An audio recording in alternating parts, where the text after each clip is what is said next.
The storm clouds rolled across the Nevada wilderness like dark harbingers, but nothing could have prepared veterinarian Dr. Kestrel Bainbridge for what she was about to witness on that fateful October night.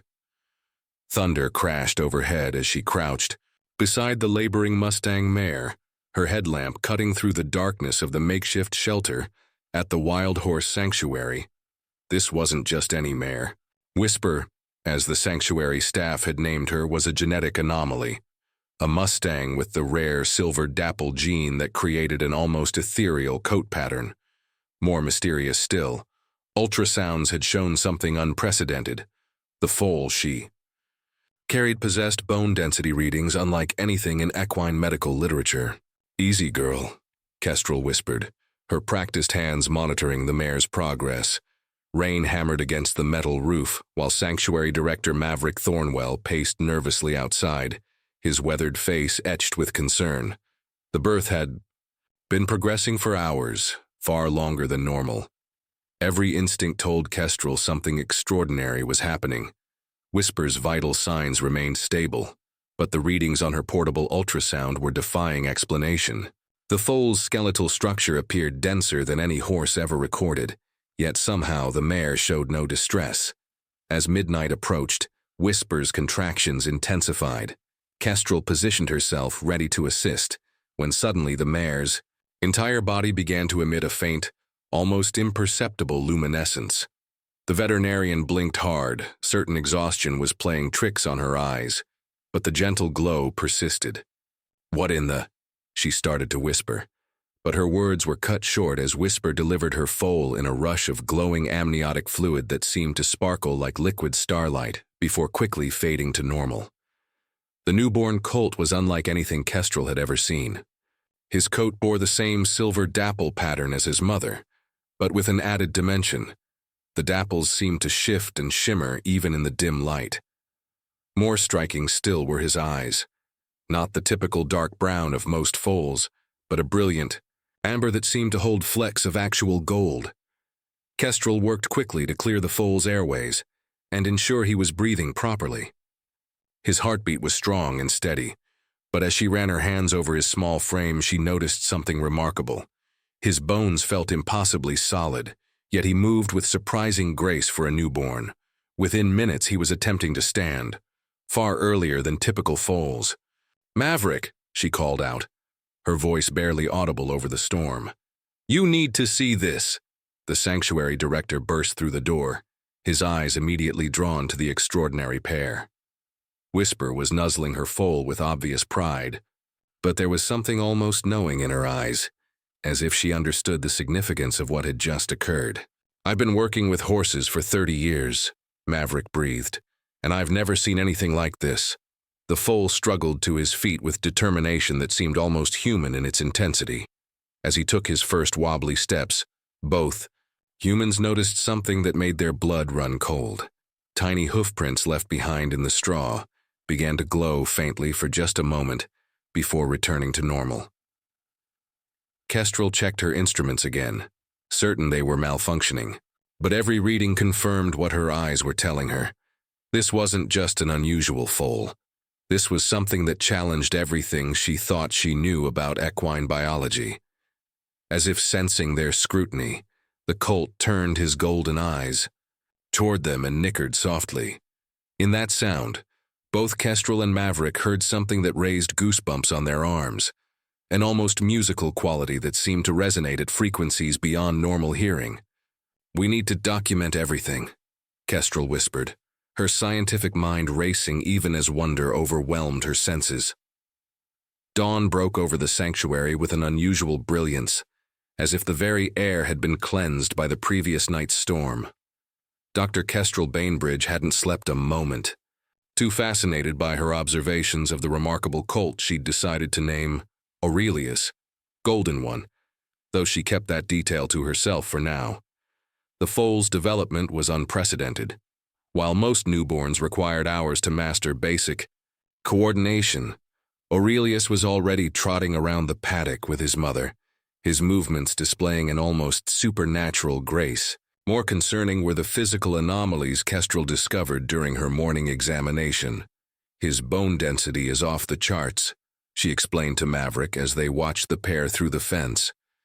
But it's not just density, it's the composition. I've never seen calcium structures like this in any mammal.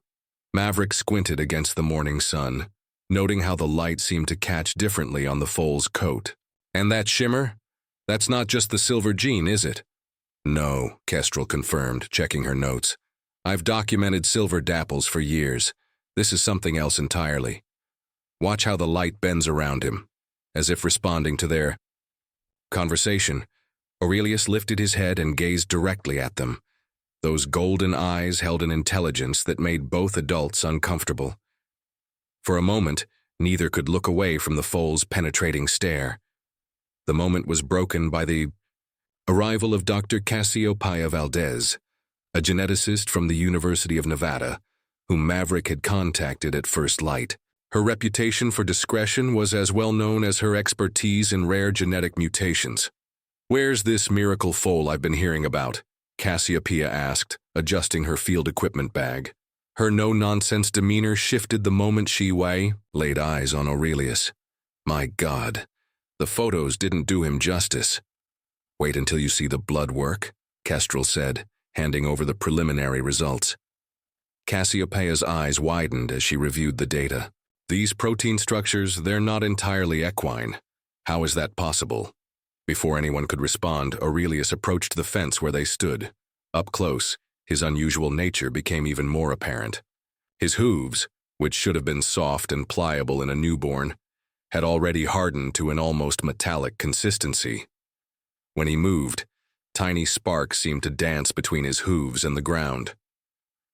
"I need to take tissue samples," Cassiopeia said, though her voice lacked its earlier confidence. "And we should contact the federal wildlife authorities. If this is some kind of environmental mutation—" "No," Maverick interrupted firmly. "Not yet. We don't know what we're dealing with, and I won't have this foal turned into a government experiment." As they debated, none of them noticed that Whisper had moved to stand protectively beside her offspring. The mare's eyes held the same unsettling intelligence as her foal's, and she seemed to understand every word of their conversation. Suddenly, Aurelius let out a soft whinny, but this sound was different from his earlier vocalizations. The tone contained harmonics that seemed to resonate in their bones, and for a brief moment, all three humans experienced the same vision. Vast plains beneath alien stars, and creatures that were almost horses, but not quite, running across landscapes of impossible beauty. The vision lasted only seconds, but its impact was profound. All three adults staggered backward, staring at the foal with a mixture of awe and fear. "Did you all just see?" Cassiopeia began. "The other world," Kestrel finished quietly. "How is that possible?" Aurelius nickered again, this time in what sounded almost like amusement, before trotting back to his mother's side. Whisper nuzzled him gently, and for a moment both horses seemed to glow with that same ethereal light they'd witnessed during the birth.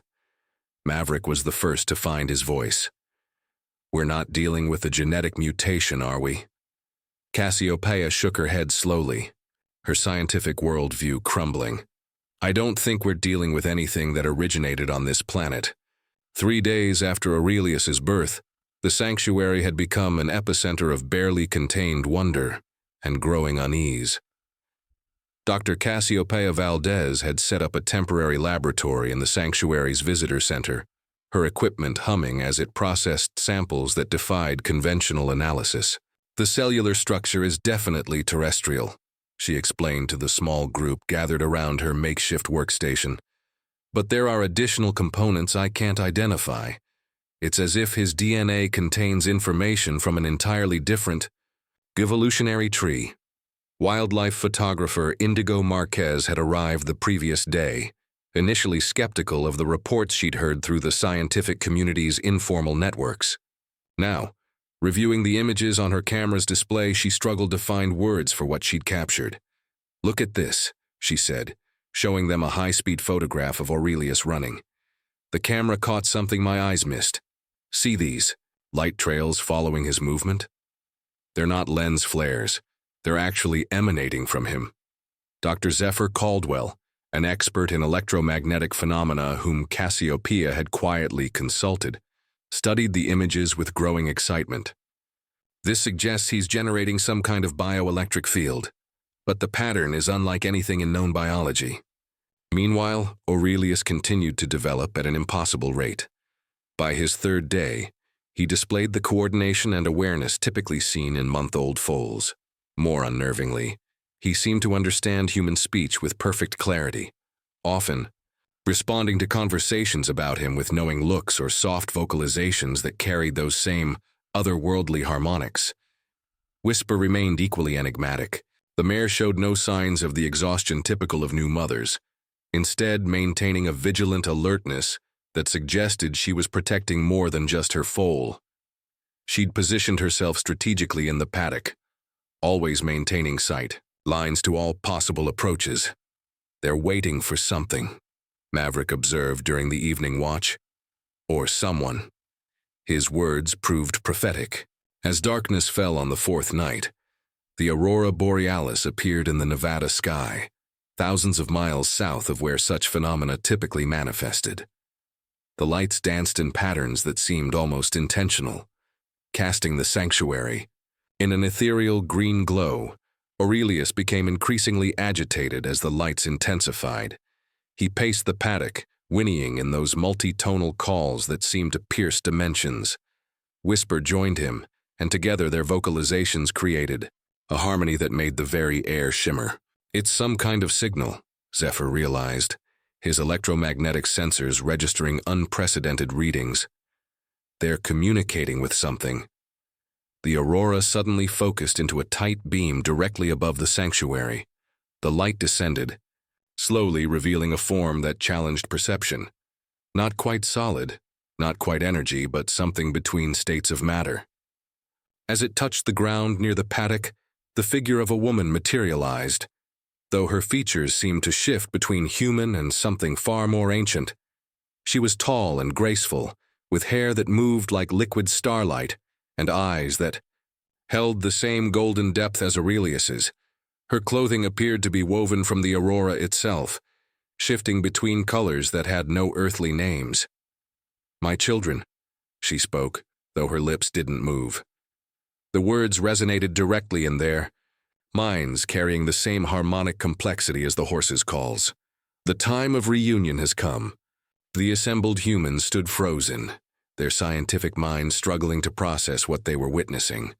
Only Maverick found his voice, though it came out as barely a whisper. "Who are you?"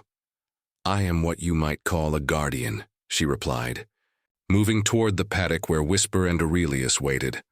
"Long ago, my people seeded this world with genetic gifts, hoping that one day the barriers between realms might thin enough for contact." She extended her hand, and both horses approached without hesitation. As she touched them, they began to glow more brightly, their forms becoming more ethereal, yet somehow more real. "Wistba carries the bloodline of the celestial herds," the guardian continued, "and Aurelius is the first successful bridge between our worlds. Through him, the ancient pathways can be restored." Cassiopeia stepped forward, her scientific curiosity overcoming her fear. "What pathways? What are you talking about?" The guardian's form shimmered as she turned her attention to the group. "Your ancestors once rode alongside creatures like these, in times when the boundaries between dimensions were fluid. That knowledge was lost but not destroyed. It sleeps in the genetic memory of both species, waiting for the right catalyst." She gestured to Aurelius, who had grown visibly larger even in the few minutes since her arrival. "He is that catalyst. Through him, both our kinds can remember what was forgotten." The guardian's presence transformed the sanctuary into something beyond the physical realm. As she moved, reality seemed to bend around her, revealing glimpses of vast crystalline cities and endless prairies, where horses with star-bright manes galloped across skies of impossible hues. "Your world faces challenges that technology alone cannot solve," she explained, her form becoming more solid as she spoke. "Climate change, loss of connection to nature, the growing divide between humanity and the natural world. The ancient partnership between your species and ours, was designed to prevent such isolation. Dr. Kestrel Bainbridge found herself stepping closer, despite every rational instinct screaming at her to flee. "You're saying horses aren't entirely terrestrial?"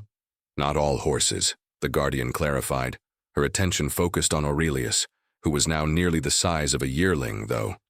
Only days old, but certain bloodlines carry the genetic memory of the celestial herds. Wistba is descended from one of the last pure lines. Aurelius approached the fence separating him from the humans, his golden eyes now holding depths that seemed to contain entire galaxies. When he whinnied, the sound created visible ripples in the air, and suddenly everyone present found themselves sharing a collective vision. They saw the Earth as it had been millennia ago, a world where humans rode horses that could traverse, not just physical distances, but dimensional ones. Cities of living crystal rose from plains where both species worked together to maintain the balance between realms. The partnership had been symbiotic. Humans provided grounding and purpose, while the celestial horses offered access to cosmic wisdom and energy. The partnership ended gradually, the Guardian continued, her voice carrying notes of ancient sadness. As your civilizations became more complex, more focused on material concerns, the connection weakened. The celestial bloodlines went into hiding, becoming indistinguishable from ordinary horses, waiting for the time when both species would be ready to remember. Wildlife photographer Indigo raised her camera instinctively, but the Guardian raised a hand. "Not yet, child. The world isn't ready for this knowledge to spread." But soon, Dr. Zephyr stepped forward, his scientific instruments detecting energy, readings that defied his understanding of physics. "What happens now? What's Aurelius's role in all this?" "He will grow quickly, learning from both worlds," the Guardian replied. "Others will come. Horses carrying dormant celestial genes will begin manifesting their true nature, and humans with the right sensitivity will find themselves drawn to form new partnerships." As if to demonstrate, Aurelius focused his attention on Maverick, the sanctuary director who had spent his life rescuing and caring for wild horses. Suddenly, found himself understanding the foal's thoughts with crystal clarity. Images flowed between them. Vast rescue operations that would span dimensions, sanctuaries that existed in multiple realms simultaneously, and a new form of conservation that would protect not just Earth's wildlife, but the cosmic balance itself. "The work you've been doing here," the Guardian said to Maverick, "has been preparation. Your sanctuary will become the first bridge point between worlds." Cassiopeia's analytical mind raced with questions. "But how do we explain this? How do we prepare others?" "Gradually," the Guardian smiled, an expression that transformed her otherworldly features into something warmly maternal. "The awakening will be gentle. Those who are ready will be drawn here. Others will need time to adjust to the changing world." She turned to address the entire group. "Each of you has been chosen for this moment. Kestrel, your medical knowledge will help other awakening horses adapt to their expanding abilities. Cassiopeia, your genetic research will provide the scientific framework others will need to accept these changes. Zephyr, your understanding of energy will help establish the technological interfaces between realms. Indigo, your images will eventually document this transformation for posterity. And Maverick," she paused, looking directly at the sanctuary director, "you will guide the first generation of human celestial horse partnerships." The aurora above them began to fade, and the Guardian's form started to become translucent again. "I must return, but I will remain connected to you through Aurelius and Wistba. The awakening has begun, and there is much work to be done." Before she vanished completely, she placed her hand on Aurelius's forehead. The young horse's coat blazed with brilliant light for a moment, and when it faded, he had gained several more inches in height, and his eyes now held an even deeper intelligence. "Remember," her voice echoed as her form dissolved back into the aurora, "the partnership was always meant to heal worlds, not conquer them." In the weeks following the Guardian's visit, the sanctuary became a hub of careful, controlled transformation. Word had somehow spread through networks that defied explanation, not through social media or scientific journals, but through something more primal. People began arriving from across the continent, drawn by dreams and visions they couldn't quite explain. Aurelius had reached his full size in just 3 weeks, standing 17 hands high, with a presence that commanded respect from both humans and animals. His coat had settled into a pattern that seemed to shift between silver and deep space black, with dapples that moved like living constellations. Most remarkably, he had begun to speak, not in words, but in direct thought transmission that any human could understand if they opened their minds to the possibility. "The others are coming," he communicated to Maverick one morning as the sanctuary director checked on him and whisper, "Can you feel them approaching?" Indeed, Maverick could sense something stirring across the landscape. 3 more mares had arrived at the sanctuary in the past week, all displaying subtle signs of celestial heritage, unusual coat patterns, eyes that held too much intelligence, and an otherworldly grace in their movements. Dr. Kestrel had documented everything meticulously, creating what would eventually become the foundation for an entirely new branch of veterinary science. The physiological changes in the awakening horses were remarkable. Enhanced cardiovascular systems that could process energy from multiple dimensions, skeletal structures that were both incredibly strong and surprisingly light, and nervous systems that operated on frequencies beyond normal electromagnetic spectra. "Look at these brain scans," she showed the team, pointing to images of Aurelius's neural activity. "He's not just thinking, he's processing information from sources we can't even detect with our instruments." Cassiopeia had made equal progress in her genetic analysis. "The dormant sequences are activating in response to proximity to Aurelius and Whisper," she explained. "It's as if their presence is triggering an evolutionary awakening that was always encoded in certain bloodlines." The first human-horse bond had formed between Maverick and Aurelius, but others were beginning to manifest. A young woman named Calypso Rivers, who had traveled from Montana following visions of starlit horses, found herself inexplicably connected to one of the newly arrived mares, a bay with eyes like liquid amber. "It's not like regular horse training," Calypso explained to the gathered observers. "We're learning to merge our consciousness temporarily. I can see through her eyes, feel what she feels, and together we can travel." She demonstrated by mounting the mare, and for a moment, both horse and rider became translucent before vanishing entirely. They reappeared seconds later on the far side of the paddock, both glowing faintly from the dimensional transit. "The range is limited for now," Aurelius explained to the group through their developing telepathic link. "But as more partnerships form and strengthen, we'll be able to traverse greater distances and access more realms." Dr. Zephyr had been working tirelessly to understand the energy mechanics involved. His instruments detected massive fluctuations during each dimensional transit, but the readings followed patterns that suggested an underlying order. "They're not breaking the laws of physics," he reported excitedly. "They're accessing laws we haven't discovered yet. The energy required for dimensional travel is being drawn from sources that exist in parallel to our reality." Indigo continued to document everything, though she'd learned to ask permission before photographing the celestial horses. Her images were beginning to show phenomena that challenged the very nature of visual representation, photographs that seemed to move, capturing not just light but emotional resonance and dimensional depth. The sanctuary had to be restructured to accommodate the growing number of awakening horses and their human partners. Traditional paddocks were expanded with materials that could withstand dimensional stress, and new facilities were built using architectural principles that Aurelius and the other horses communicated through their human partners.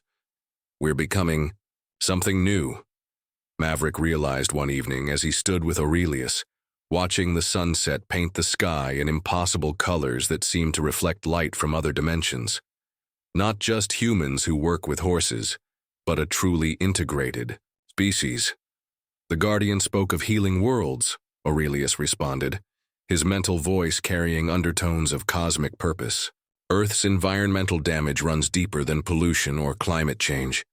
The disconnection between your species and the natural world has created tears in the fabric of reality itself. Through our partnerships, those tears can be mended. If to demonstrate, Aurelius touched his horn, a crystalline growth that had emerged from his forehead over the past week, to a section of ground that had been barren from overgrazing. The soil immediately began to shimmer, and within hours, new grass was growing with a vitality that seemed to pulse with otherworldly energy. "The transformation is accelerating," Wistba added, her own mental voice carrying the wisdom of ages. "Soon we will be ready for the next phase." When Maverick asked what that meant, both horses shared an image that filled him with equal parts: excitement and trepidation. A world where the boundaries between dimensions were permanently lowered, where humans and celestial horses worked together to maintain balance across multiple realms, and where the very nature of existence was expanded beyond anything their current reality could contain. 6 months after Aurelius's birth, the sanctuary had become something unprecedented in human history, a functioning interdimensional embassy. The facility now housed 37 celestial horses and their human partners, with applications arriving daily from people around the world who had begun experiencing visions of the awakening. The changes were no longer confined to the sanctuary. Reports were filtering in from across the globe of horses displaying unusual abilities, aurora appearing in impossible locations, and humans finding themselves inexplicably drawn to form deeper connections with equines. The awakening was spreading organically, following pathways of consciousness that transcended geographic boundaries. Dr. Kestrel had published her findings in a carefully worded paper that introduced the concept of adaptive genetic expression in response to consciousness evolution, providing a scientific framework for what was occurring without revealing the full truth. The medical community was baffled but intrigued, opening doors for further research. "We're approaching the threshold," Aurelius communicated to the assembled team during their morning briefing. At full maturity, he stood nearly 18 hands high, his horn now a full foot long and capable of channeling energies that could heal both physical and dimensional wounds. The partnerships that had formed at the sanctuary were remarkable in their diversity and strength. Maverick and Aurelius had become a primary liaison team, capable of traveling to other dimensions to establish contact with celestial horse herds that had remained in the cosmic realms.